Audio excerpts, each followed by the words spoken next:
मित्रांनो, नातं कुठलंही असो, त्यासाठी आपण घेतलेले एफर्ट्स, भावनांची केलेली गुंतवणूक महत्त्वाचीच असते.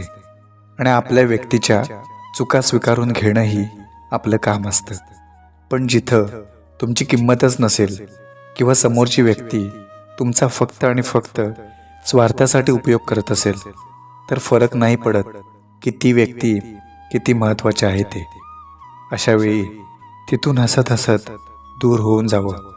कारण नातं कुठलंही असो, जी व्यक्ती तुमचा आदर करू शकत नाही, तुमचा स्वाभिमान जपू शकत नाही, ती तुमच्या सुखदुःखात तुमची साथ तरी कशी देईल. म्हणून स्वाभिमान जपा. गर्व बाळगणारे अनेक येतील आणि अनेक जातील.